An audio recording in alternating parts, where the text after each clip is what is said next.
Yyyaaooo! What's up, ladies and gentlemen? Welcome to another edition of eXtine Plays. Checking out the Portland Burnsiders and our matchup last week on Snakewater versus Arstotzka? Yeah. Quick mention about that, it is a reference to the game Papers, Please, which is an amazing independent game that I highly suggest that you check out. It's edutainment, educational and entertaining. And yeah, let's run down their roster real quick, and then we'll talk about things. We got Rogue on medic, rights. Oh, man, all the names got caught up here. 1 second. I'll run down the Burnsiders roster again. We got eXtine, myself on medic, Stag and Fletcher doing the soldier combo. Armboard on Demo Man, Serby on scout, joined by our backup scout, Scout A. And then over for Arstotzka, we have Naj on scout with Pharaoh Effer, then Right Justify on Demo Man, Roasted Farty and Rogue, Roasted Farty and Daffodil on Soldier, and then Rogue on Medic. Alrighty, that out of the way, let's get down to action. We're going to go STV today and run things down. We're going to maybe a little on the critical side of the Burnsiders and see how this works out. We're still growing as a team, that's for damn sure. We didn't really get a whole lot of off-season practice in, and we're starting to scrim a little bit more here nowadays, and obviously making adjustments. So as we're rolling out here, we see one of our soldiers taking up high, one scout kitchen, one on shed side. Our scout going forward goes down pretty early. The rest of the mid-fight is going okay at first, and then Stag gets aggressed on up top. We're in trouble trying to stay in that fight. Now it's time to escape, but the soldiers up top destroying us, and we get wiped. Ouch. So that started out okay for us. Obviously I think that we could have, if Scout had stayed up a little bit longer, just keeping a side pressure, that might have helped open us up a little bit more. Scout then again charging forward, trying to get a pop, but unfortunately couldn't get enough damage on Rogue to have that impact. Since they're a little bit slow capturing, that's a pretty good sack. We still have some time to work with. Scout should maybe hopefully get up here in time for the defense. Stag playing aggressive defense, gets taken out on Shaq, but Serby up top as heavy weapons guy.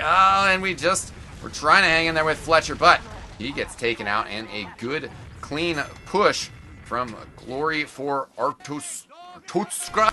Man, I should have written this down right in front of me, like, phonetically, so I wouldn't have screwed this up. Let's get back to third person, back to the business, and see how this fight wraps up for us a little bit better. Hopefully, right? Things better than a wipe. Once again, there's Demo Man getting out here, throwing some stickies early. Our scout goes into their kitchen, pokes around, gets a little bit of pressure on their medic, is having a fight solo against the Demo Man until their scout circles back to deal with that. In the meantime, though, we have gotten a few kills, as we can kill on Pharaoh Effer and on Roasted Farty. Still bringing a lot of distraction forward. We really charged a lot of players forward to try to deal with that. Scout A charges forward to try to get a kill here. Unsuccessful in doing so. And Burnsiders winning the middle. So, pushes is something that sometimes we have an issue with. We get out here pretty aggressively early. It's really just me and our soldier out here, though, and I drop like a bad man. And then it just starts going downhill from here. And I don't quite know what happened with our positioning before that.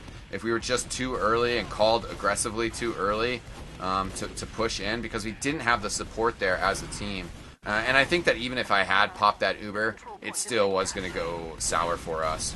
We might have been in a better situation overall, and it's unfortunate that's how it happened, but we lost there. And then it also kind of has the ripple effect of, like, instead of trying to push aggressively in a second and dying, we could have held middle. But because we pushed in a second and died, then Armboard, who's just, and we pushed early, Armboard's just getting to middle, and he ends up being really out of position because we just died and there's nobody really there to support him. We get a bomb over the top from Stag, a good bomb, and we get pressure coming in from Fletcher as well, but really not enough other pressure to get kills early or follow up on that damage. So they ended up getting that uber charge off later. I mean, you know, they didn't have an early pop. They still worked out pretty good for them in their positioning and stuff.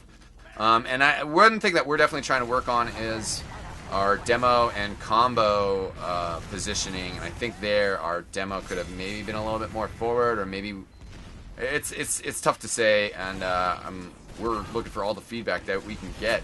Right now, Burnsiders down 2-0 in this match. And you know, teams take a lot to come together. Team chemistry extremely important in TF2, as well as team communication. Having those comms on point, super important. So now our scout going up left again to try to support up top, and we're having a better post up here, but Armboard's still playing kind of passive, and then Daffodil just jumps across and just crushes me. We didn't really have a check on him, and that jump from the right side of Shack, just right across crate, is real easy and real devastating from where we were standing. And I talked with Armboard a little bit about it, but also I can do some explanation via camera. I was standing here, which is maybe a little too far forward, and Armboard was kind of standing back over here, and I kind of wanted him maybe a little bit more like right here, like right in front of me, so that he could stand in the way of any shots coming, and also that I would be close enough that I could heal the shed side. We had a little bit of issues. I mean, we had a lot of issues on mid anyways. I felt like that was a good pop out by Serby. Got a good pressure there. Gives us a little bit of an opportunity here. We also lost Scout. The Scout about to respawn, and then the Scout gets in way early, way easy. Stag just having too many things to keep his eyes on. But they haven't captured second yet, so that gives us an opportunity to post up our defense here a little bit. We have the heavy weapons guy. I'm on right side, which, yeah, is kind of debatable, but, you know, heavy weapons guy with me, kind of keeping me safe. We get the Scout up top on the Shack here. And Armboard doing a little bit pressure up front.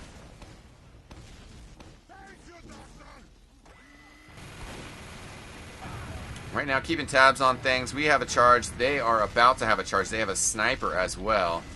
And there goes our heavy weapons guy. So, yeah, Burnsiders playing aggressively. And I don't know. That's our style right now.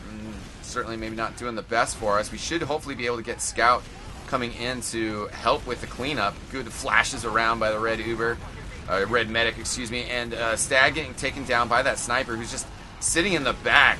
Nobody taking care of him, and he's just getting free shots, doing work all over the place. And well, we're gonna go down eventually. Scout 8 on the heavy weapons guy, trying to hold it down. And there you go. That's halftime. Glory to Arstotzka, doing pretty good. Oh, no, excuse me. That is halftime. All right. Well, hang tight, ladies and gentlemen. We will be right back. All right, ladies and gentlemen. We are back with the second half. Burnsiders now in the blue. Our halftime pep talk topics included aggression at mid, communication as well. I think communication was a big issue for us this match. Some of us just were not on the right page. We're not match ready. And that's super important. I mean, you got to be ready for the game. You got to have your game face on. And also, I think a big part of our communication was the calm. More than just having it in his name, he is a big, huge communicator for our team. Does a great job of calling and bossing people around. And we were kind of missing that with Scout A. No disrespect to him, just he hasn't played with the team as much. A little bit different communication style. And I think this game, this match, we really needed the calm there. Particularly since some of our other scrims on Snakewater went well, but also, you know, we had our last match that was, the result was a little bit disappointing, but, you know, there were some positive aspects from it.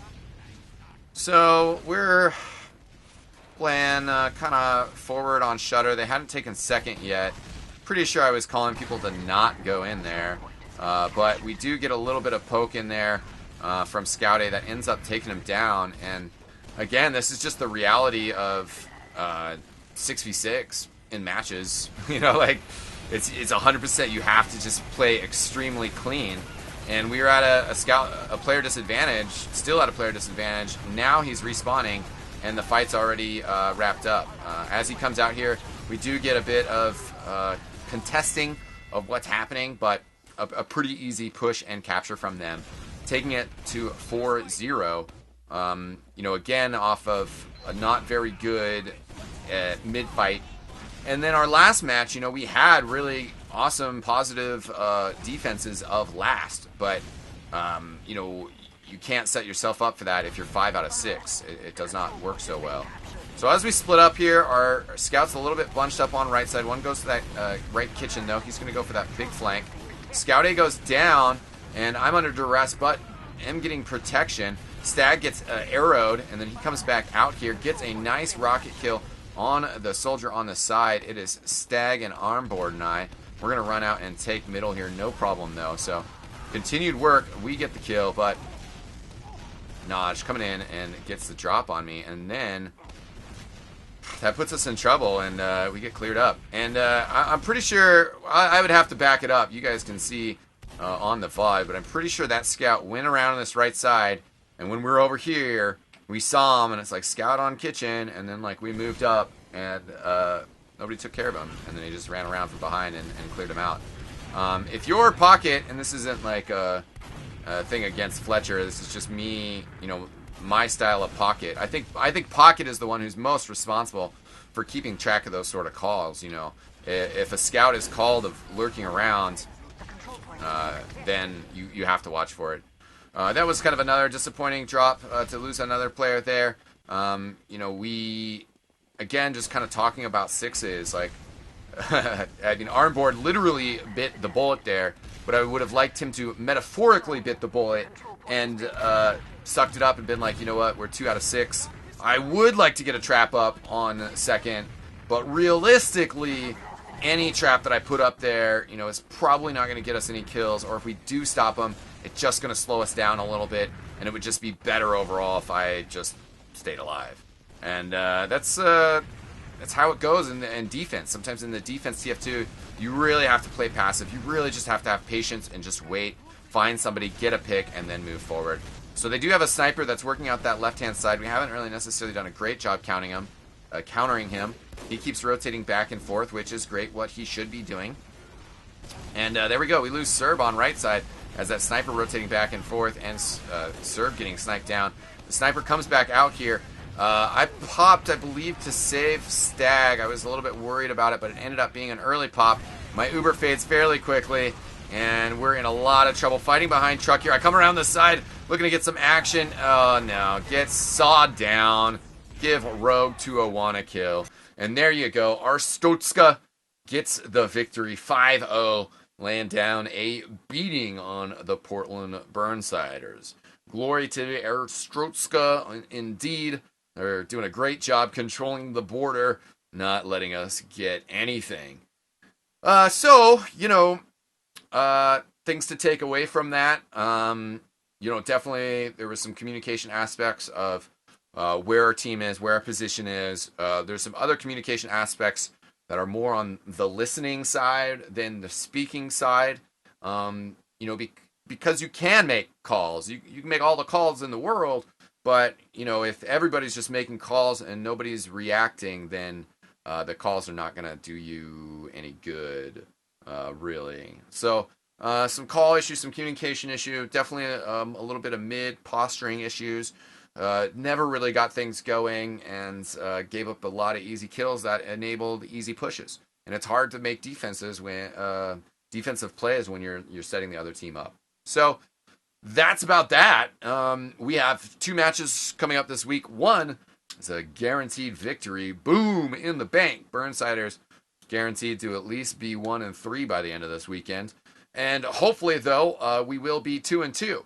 We shall see, though. Koth Viaduct is the map, and then it will be Goalie Wash after that. We've been practicing Goalie Wash a little bit, just trying to get those games in, more practices, and, well, represent for Portland in a good fashion. Anyways, ladies and gentlemen, thanks so much for watching. I'm eXtine. We'll see you guys next time. Peace out!